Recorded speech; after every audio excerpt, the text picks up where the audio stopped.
iaitu Shigellosis. Jangkitan Shigella atau Shigellosis adalah jangkitan bakteria yang menjejaskan sistem pencernaan.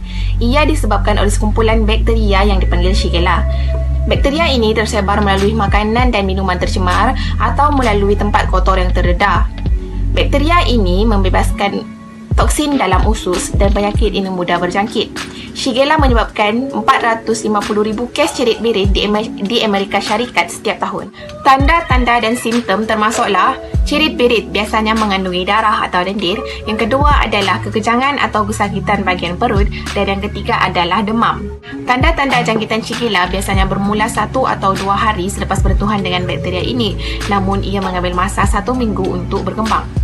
Punca-punca jangkitan Shigella. Apakah yang menyebabkan jangkitan Shigella? Jangkitan apabila berlakunya anda secara tidak sengaja menelan bakteria Shigella. Ini boleh berlaku apabila anda menyentuh mulut. Jika anda tidak membasuh tangan dengan baik apabila anda menukar lampin bayi secara langsung, anda terjebak dengan penyakit Shigella. Seterusnya adalah berkaitan dengan komplikasi jangkitan Shigellosis. Komplikasi merujuk kepada sesuatu keadaan yang berlaku untuk kita mengenal pasti adanya jangkitan Shigellosis. Walaupun jangkitan Shigellosis mampu sembuh tanpa sebarang komplikasi, tetapi terdapat beberapa komplikasi yang mungkin berlaku. Pertama adalah arthritis reaktif, iaitu sakit sendi dan pembekakan pada bahagian jangkitan oleh anggota lain badan seperti usus, saluran kencing dan alat kelamin. Selain itu, konjungtivitis. Konjungtivitis adalah keradangan mata merah pada bahagian putih mata disebabkan adanya jangkitan virus dan bakteria. Komplikasi jangkitan Shigellosis yang kedua adalah kekejangan. Sebilangan kanak-kanak mengalami jangkitan Shigellosis yang boleh menyebabkan demam pada suhu yang tinggi dan boleh menyebabkan adanya kekejangan dan sawan. Komplikasi ini boleh disebabkan oleh jangkitan Shigellosis ataupun hanya mengalami demam.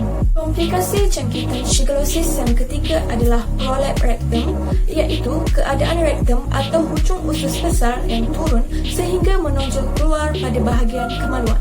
Komplikasi yang keempat adalah sindrom hemolitik uremic. Apabila berlakunya jangkitan Shigellosis pada sistem pencernaan akan menghasilkan bahan toksik yang boleh menyebabkan kerosakan pada sel darah merah.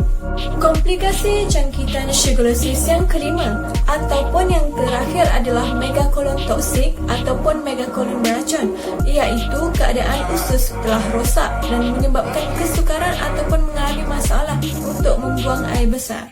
Antara langkah pencegahan yang boleh kita lakukan untuk mengelakkan infeksi Shigella adalah yang pertama, kita kena selalu menjaga kebersihan diri kita. Dengan menjaga kebersihan diri kita dengan betul, kita dapat mengurangkan atau mengelakkan berlakunya infeksi Shigella.